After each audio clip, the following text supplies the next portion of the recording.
Atlantic মহাসাগরের মধ্যে 10টি দ্বীপের দেশ কেপ ভার্দে, যার বাংলা অর্থ করলে দাঁড়ায় সবুজ গুহা। নামের মধ্যে সবুজ থাকলেও রাষ্ট্রজুড়ে বাদামি রঙের সমারোহ। আগ্নেয়গিরির লাভা আর সাহারা থেকে উড়ে আসা ধুলায় ধূসরিত। এবারের বিশ্বকাপে জায়গা করে নিয়ে এবং নকআউটে টিকে বিশ্বকাপের কাছে নিজেদের পরিচয় করিয়েছে মাত্র 5 লাখ জনসংখ্যার দেশটি।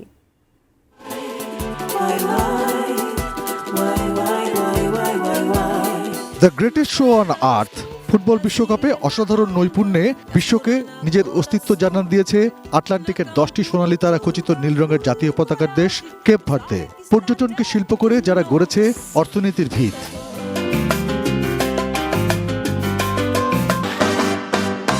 সেখানকার প্রধান প্রধান দ্বীপগুলো তাদের বৈচিত্র্য ও রূপের ডালি সাজিয়ে অ্যাডভেঞ্চার প্রেমী ভ্রমণ পিপাসুদের আমন্ত্রণ জানিয়ে আসছে বহুদিন থেকেই। আমি বুঝি নির্মাণের শিল্প, সালাম স্টিল বোঝে ডিউরেবিলিটি। সালাম স্টিল, মোস্ট ডিউরেবল স্টিল। দুটি ক্যাটাগরিতে মূলত ভাগ করা যায় কেপ ভার্দের দ্বীপগুলোকে: সৈকত ও রিসোর্ট ভিত্তিক এবং অ্যাডভেঞ্চার ও সংস্কৃতি ভিত্তিক দ্বীপ।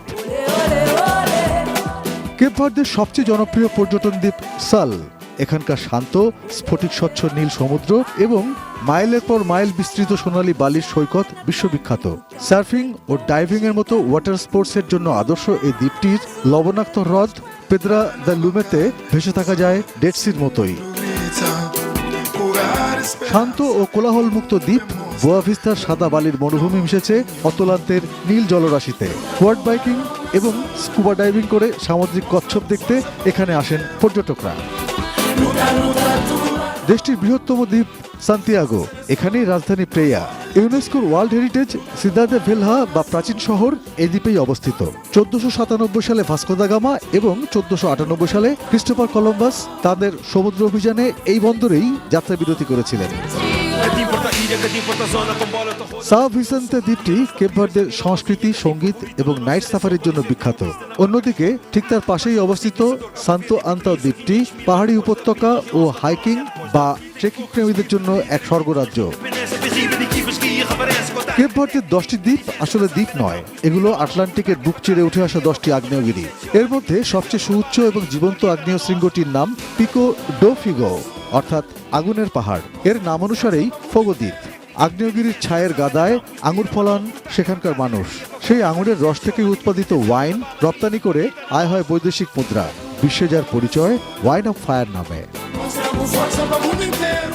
শুধু আকাশপথেই বাংলাদেশ থেকে কেপ ভার্দে যাওয়া যায়, তবে সরাসরি কোনো ফ্লাইট না থাকায় দোহা বা দুবাই, লিসবন বা ইস্তাম্বুল অথবা মরক্কোর কাসাব্লাঙ্কায় ট্রানজিট নিয়ে পৌঁছাতে হয় দেশটিতে। বাংলাদেশি সাধারণ পাসপোর্টধারীদের ক্ষেত্রে অন অ্যারাইভাল ভিসা সুবিধা থাকলেও ভ্রমণের 5 দিন আগে তাদের অফিসিয়াল পোর্টাল কনসুলারের মাধ্যমে ট্রিপ রেজিস্ট্রেশন করতে হবে। দ্বীপ রাষ্ট্রটিতে আন্তর্জাতিক মানের ফুটবল স্টেডিয়াম মাত্র 2টি। এরকম একটা দেশের খেলোয়াড়রা শুধু ঘরোয়া মাঠে অনুশীলন করেই পৌঁছে গেছে বিশ্বকাপের নকআউট পর্বে। গোলরক্ষক ভুজিনহা, যিনি দুর্ভেদ্য প্রাচীর হয়ে কেপ ভার্দের নতুন হিরো। পর্যটনের সঙ্গে ফুটবল কেপ ভার্দের বিশ্বজুড়ে নতুন পরিচিতি।